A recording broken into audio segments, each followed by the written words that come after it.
Oke teman-teman, kembali lagi di Konten Kita Podcast. Hari ini kita ke tempatnya Om Helmi Yahya. Makasih Om udah boleh datang. Thank you Om Helmi. Jadi duduk di tempat gue loh. Kita baca kursinya hari ini. Om Helmi, kita udah lama banget nih pengen kesini sebenarnya nih. Tapi pertanyaan pertama nih Om, setelah sekian lama Om Helmi di TV, tiba-tiba muncul di YouTube. Ada apa tuh Om? Kan udah lihat tanda-tanda zaman. Kalau TV makin lama makin tergeser lah ya. Iyalah. Karena memang ya kita udah melihat lah ya tanda-tandanya bahwa medsos gitu ya, live streaming dan sebagainya akan kemudian mendapatkan tempat. Kita lihat anak-anak muda ya, dan sebagian orang bukan anak muda aja, anak kecil dan juga orang-orang yang lebih tua sekarang lebih nonton konten-konten yang OTT gitu ya, melalui gadget dan sebagainya. Kita di TV besar pun sekarang di Smart TV nontonnya konten-konten yang seperti itu. Bentar, tapi sebelum kita ngomongin tentang TV, tentang yang lebih berat, pertama kali saya masuk nih, first impression, wah lukisannya Pak. Om Helmi tuh lukisannya kelas tinggi banget. Om Helmi tuh suka banget kolektor atau sebagai apa sih Om? Saya nggak kolektor ya, saya adalah pencinta seni gitu. Ya, jadi saya kan dulu pelelang lukisan. Pelelang lukisan, karena saya suka aja gitu.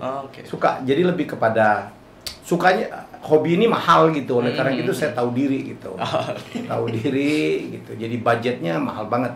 Oleh karena itu saya bukan kolektor yang gila-gilaan. Sekarang tiap kali mau jalan gitu, mau beli juga bingung mau taruhnya di mana lagi gitu. Tahu nggak yang lebih masterpiece apa? Pas masuk tuh di sebelah kanan. Om, patung. Itu patung gua dulu tuh dulu itu banyak dibahas tuh di konten gua gitu. Jujur loh, gitu. Dulu tuh waktu saya jadi dirut TVRI, kan karyawan saya kan ada dari seluruh daerah tuh. Mereka begitu tahu dirutnya selebriti gitu, kepengen ketemu, padahal kan saya belum tentu ada di tempat. Ya, jadi mereka kalau nggak ketemu saya, ya fotonya sama dia. Jadi gitu. Apa sih Om mulai di dunia pertelevisian waktu itu? Kenapa? Mulai di dunia pertelevisian tuh gimana sih mulainya waktu itu? Sebenarnya saya dari tahun berapa ya?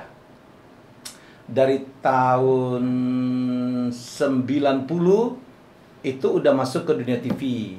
Jadi tahun ini tuh 30 tahun saya masuk ke dalam dunia TV sebenarnya. Waktu itu saya kan diajak oleh Ibu Ani Sumadi gitu. Ya, saya dulu kan kerja di Mas Ireng Maulana, jadi manajernya Ireng Maulana All Star waktu itu, dan saya jadi manajer di perusahaan dia, Ireng Maulana Production. Dan waktu itu berapa kali suka nganter Ireng Maulana All Star syuting di TVRI Berpacu Dalam Melodi. Nah, dari situlah saya berkenal dengan dunia TV. Ya, akhirnya saya direkrut oleh Ibu Ani Sumadi untuk bikin soal. Ya udah, habis itu point of no return udah gitu.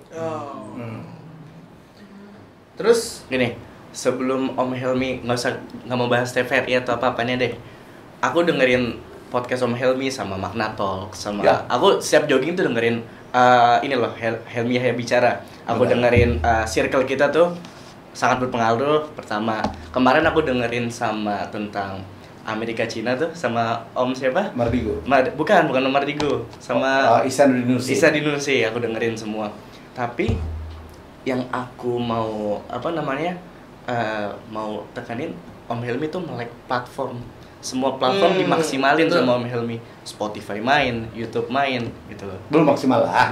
Ya. Tapi apa sih yang mau Om Helmi expect dari terutama kita anak-anak muda buat main di media sosial tuh? Ya, lucu juga ya. Jadi saya dulu kan dipaksa-paksa tuh, dibeton-beton untuk masuk ke dunia medsos. Karena saya pikir usia saya udah nggak muda gitu ya.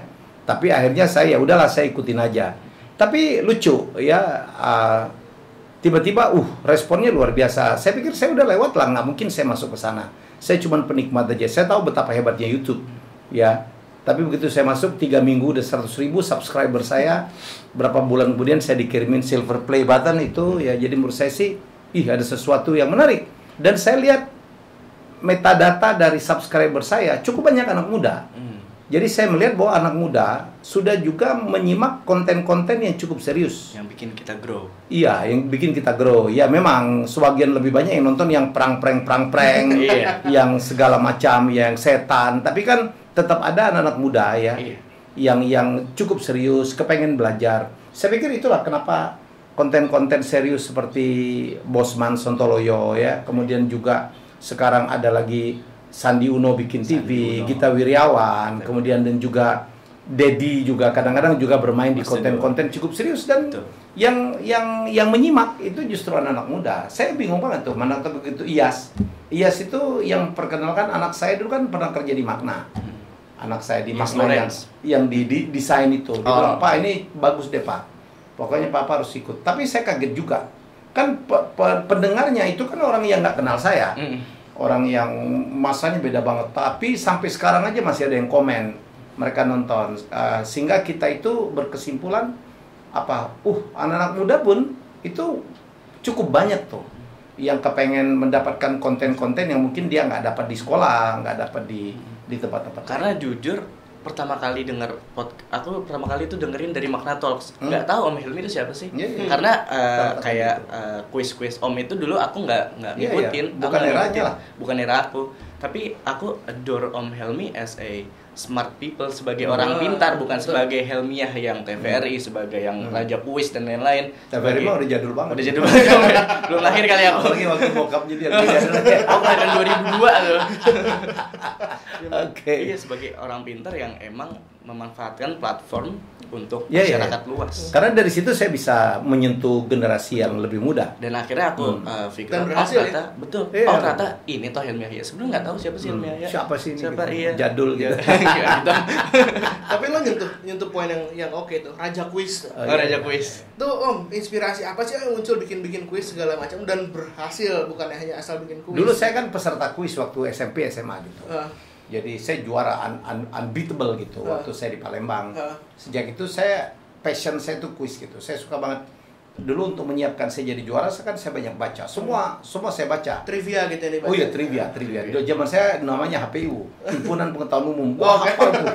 Ya, sekarang apa? RPUL atau apa? RUPL nggak tahu lah saya ya. Jadi saya tuh suka banget. Saya suka baca. Saya dulu waktu SMA karena persiapan untuk menjadi pemenang di situ, saya banyak ke perpustakaan gitu. Saya banyak baca, nyewa komik gitu. Semua deh saya baca. Makanya waktu saya kemarin ketemu Fadlizon itu, saya berkunjung ke library-nya, ke museumnya dia. Wah, dia ngomong apa aja gue jabanin tuh. Udah nonton belum di YouTube? Belum. Baru tuh. Dia ngomong tentang pujangga mana aja, tahun berapa aja gue tahu gitu.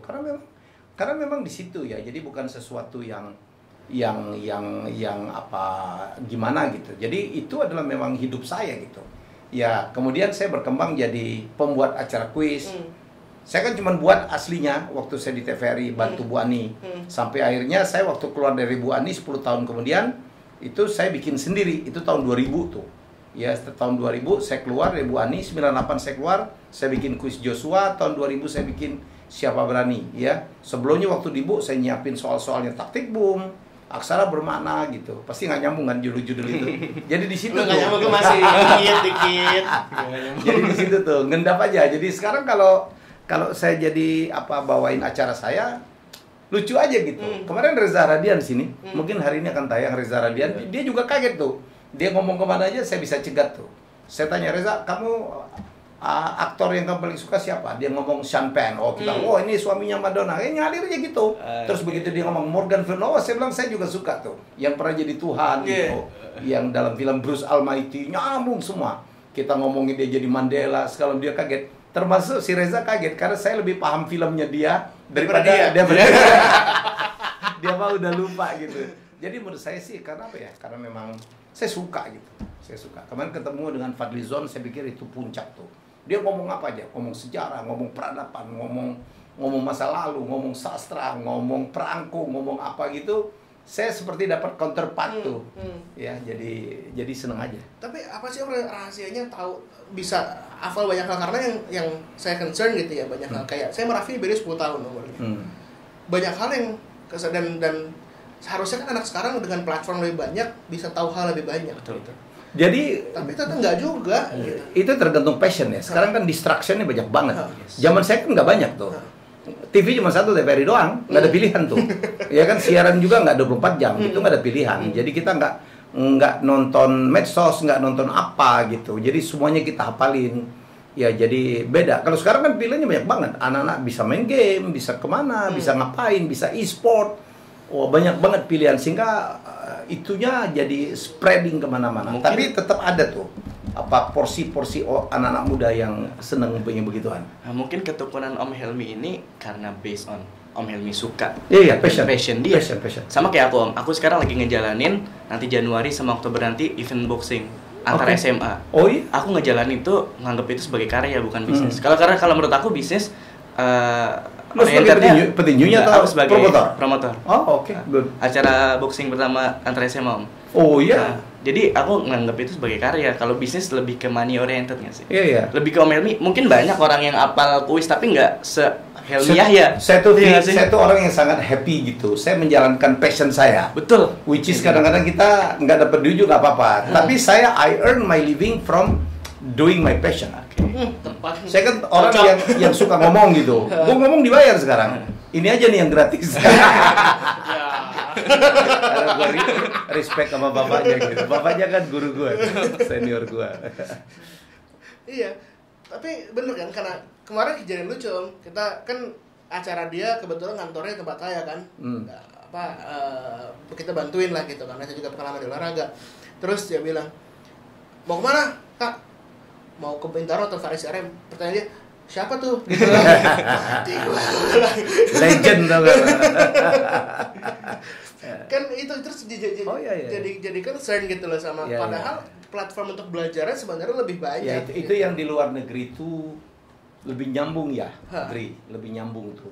Di luar negeri tuh legend-legend tua tuh, anak-anak muda kan masih kenal gitu.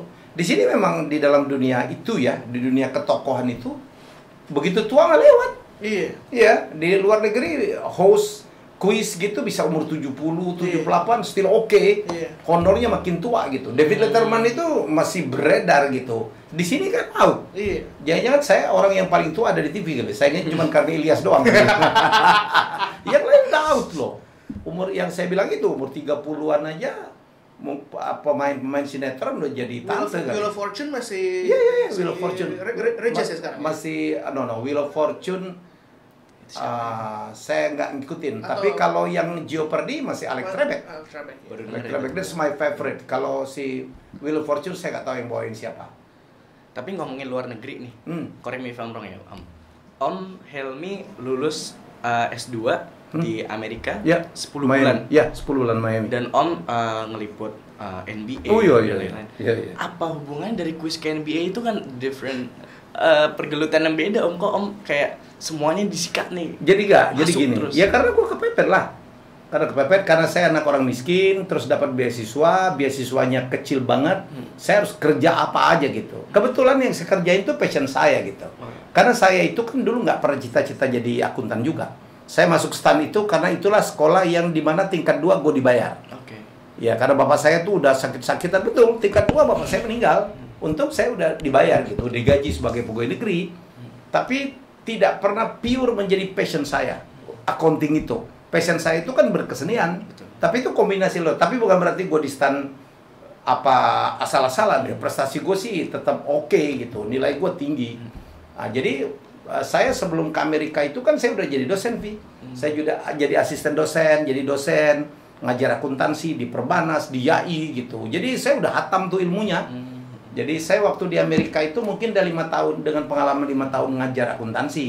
Di sana beasiswa saya harus akuntansi. Ya udah, gua mau ngulang semua. Ngulang. Jadi saya punya waktu banyak antara kepepet harus nyari duit, ya sama ya udah menjalani itu. Saya wawancarain Metallica, saya ngeliput MC Hammer, Paulo Abdul, Guns N' Roses nonton 3 kali. Wah, lo pokoknya iri banget lah nonton Megadeth, nonton Alice in Chains, nonton Boyz II Men. Gila gitu. Terus gua ini ngeliput NBA yang waktu itu mulai naik tuh. Gue ngeliput NBA, nggak pernah main basket. Nah, di kota itu kan ada Miami Heat. Miami Heat. Ya gitu. Jadi udah. Aku punya beberapa teman yang kuliah di luar, kayak ada satu teman di Seattle atau di mana. Mindset mereka, oke, gue butuh income. Tapi ya paling bukan merendahkan ya, maksudnya oke gue kerja di McDonald atau apa, Ya, nggak ada yang kepikiran kalau gue harus ngerjain passion gue. Mereka nggak kepikiran kalau bisa melakukan itu di sana. Beda dengan Om Helmi bisa. Gue dulu penulis tiga majalah ngelakuin passionnya di sana gitu loh. Iya. Mereka sport semua. Enggak semua. Sport saya nulis untuk bola. Saya nulis tentang NBA, saya nulis beberapa kali tentang American football. Saya ngelaporin waktu itu Yayu Basuki nembus top 25 atau apa gitu, saya ngelaporin semua versi Amerika. Saya nulis musik untuk majalah High. Ya sampai bisa wawancara backstage dengan Metallica gitu. Nonton apa ngelaporin Genesis dengan Phil Collins. Wah, gue dulu tiap minggu nonton musik nih. Dan saya nulis tentang televisi untuk tabloid Bintang Indonesia gitu. Jadi itu jadi enak banget untuk gue gitu. Jadi saya kan duit gue kan mepet. Jadi kadang-kadang saya dapat selalu tiket konser gratis untuk diliput. Tinggal gue ngomong sama Hai, namanya Om Kumis dulu, Pak Is, golang ini apa bos mau diliput apa enggak? Kalau diliput ya gue tulis, kalau enggak gue nonton aja. Dapat CD, dapat merchandise, wah gue dulu mewah banget. Iya enak banget. Tapi ya, Om accounting S2. Iya. Lulus jalanin kuis. Iya. Dan menjadi raja kuis. Iya. Om itu raja kuis itu title yang Om berikan kepada diri sendiri enggak atau ada, emang diberikan orang? Ada. Lo mau ngeklaim apa juga kalau orang nggak ngakuin gimana coba? Karena yang nulis itu masyarakat lah. Tapi kan dengan achievement saya merebut menghasilkan mungkin lebih dari 30 kuis gitu, dan berapa kali menangkan Panasonic Award. Dan kalau kuis itu itu total I make the format, gue yang bikin desain produksinya, gue yang bikin soal, gue yang bawain, gue yang jualin gitu, total gitu. Kalau yang lain kan mungkin cuma bawain doang tuh. Iya. Jadi kalau orang melihat, wih, Helmi Yahya menguasai banget gitu. Karena gue yang buat soalnya. Jadi pengetahuan gue yang orang bilang, sampai ada yang bilang gue ensiklopedia berjalan lah. Waktu gue tampil di Gobuzia, dia ngomong apa aja kan gue jabanin tuh. Ngomongin apa tentang tipping seluruh dunia gue jabanin gitu. Jadi karena itu berasal dari pengalaman yang luar biasa. Hampir 15 tahun, 20 tahun saya membuat kuis dan membuat soal-soalnya. Jadi itu tuh. Nah, berbicara soal passion nih, kayak Om Helmi kan ngerasain jadi akunting dan ujung-ujungnya end up in kuis. Banyak teman-teman aku yang terutama anak-anak muda yang nggak tahu passionnya apa atau gimana. Gimana sih cara kita nyari passion? Apakah kayak Om Helmi kan cobain aja dulu semua. Om Helmi kan cobain semua. Ujung-ujungnya juga toh passionnya nemunya kuis atau apa gimana sih Om cara cari passion gitu? Kalau passion bisa ya mencoba semua, akhirnya kita tahu, oh ini gue suka nih. Ya baru abis itu dia explore. Jadi beberapa orang tokoh di belakang itu kalau nggak salah Bill Gates atau siapa gitu, atau Steve Jobs yang ngomong. Jadi kalau kita menjalankan passion itu kayak nggak kerja tuh. Betul, setuju. Kayak nggak kerja kita gitu. Ya kita suka nyanyi tuh. Terus kita bekerja di bidang nyanyi gitu. Kadang-kadang kita nggak dibayar juga apa-apa, lagi dapat honor yang sangat besar. Jadi saya itu orang yang sangat bahagia gitu. Jadi orang yang saya bilang tadi bisa mencari makan, mencari nafkah dari passion. Do what you love, kalau enggak ya love what you do. Ya. Walaupun kita kadang-kadang nggak ada pilihan. Kadang-kadang hidup gua juga nggak ada pilihan. Jadi kalau love what you do, do what you love, itu kan tinggi tuh derajatnya. Jadi belum tentu dalam hidup itu kita bisa do what you love. Belum tentu. Saya udah ngalamin gitu. Saya nggak suka akuntansi, dasarnya. Nggak pernah cita-cita jadi akuntan. Tetapi pilihannya itu, ya udah, apapun yang kita dapatkan, ya jadilah yang terbaik. Itu kayak quote gue tuh. Apapun pekerjaannya, jadilah yang terbaik. Saya begitu masuk sekolah accounting di STAN, saya harus jadi yang terbaik. Saya nggak nanya itu yang suka, enggak. Gue itu nggak pernah kepengen jadi akuntan pada dasarnya. Gue pengen jadi penulis, gitu. Jadi penulis, jadi wartawan. Tapi kan orang tua gue, nggak mungkin lah lo ini bisa ngawinin anak orang. Orang tua zaman gue kan begitu. Dia nggak tahu sekarang orang banyak. Poin penting Om. Apa pendapat Om mengenai kayak banyak pekerjaan menjadi stigma? Nggak mungkin dapat duit, lo makan apa begini. Tapi banyak anak muda zaman sekarang yang ingin menjalani karir-karir tersebut, gitu. Coba aja. Saya nggak pernah, anak saya 4 nggak ada satu pun yang saya paksa, dan nggak ada juga yang mau jadi akuntan. Nomor 1 Randy ngurusin saya, dia pernah jadi chef, bayangin. Sekolahnya London School, jadi chef di Austin, Texas. Loh, sekarang iya bayangin. Saya bilang kadang-kadang nggak ada hubungannya antara pendidikan sama profesi loh. Loh bapaknya aja akuntan, sekarang profesinya kayak gini. Anak saya nomor 2, ya dia sekolahnya dengan profesi, dia tamat UMN, ya kan. Sekarang jadi bergerak dalam bidang production house lah. Dia adalah videographer gitu. Nomor 3 desain grafis. Bekerja dalam itu, nggak ada satu menjadi akuntan. Jadi saya dan mereka hidup semua. Jadi so what gitu. Saya bilang udahlah, yang penting kamu nggak drug, nggak seks bebas gitu ya, gitu-gitu aja lah. Yang penting kamu beribadah. Ya udah, hidup jadi orang yang baik, yang mengejar mimpimu. Apa mimpunya? Papa push gitu. Kebetulan sekarang di bidang seni semua, semuanya di bidang seni. Kebetulan. Dan kebetulan sekarang semuanya adalah bekerja untuk saya. Oh iya ya, akhirnya ya udah. Ya, jadi 3 anak saya yang sudah bekerja, semuanya bekerja ya untuk saya dan di lingkungan saya. Ya bisa nyambung juga sih ya. Oh, nyambung. Masalahnya. Karena lucu itu sih, maksudnya menurut aku yang aku tangkap bukan di mana kita belajar, tapi gimana kita belajar. Oh iya. Kayak aku random banget, Tom. SMP aku di negeri. SMA aku pesantren. Sekarang kuliah aku di Prasetya Mulia, baru masuk semester 1 sekarang. Bisnis. Serandom itu, dan sekarang aku ngejalanin apa? Boxing. Apa nyambungnya sama pesantren? Nggak ada masalah. Nggak ada masalah kan? Nggak ada masalah. Gimana kita belajarnya? Gimana kita bawa diri? Kan gua juga Semoga kamu jadi Don King. tuh gue sebelumnya. Manajer atlet tadinya kan. Iya, oh iya. Oke, guys, kita seru banget omongan-omongan ya. Kita masih lanjut ke part 2 abis ini. Stay tune terus di Kota Kita Podcast.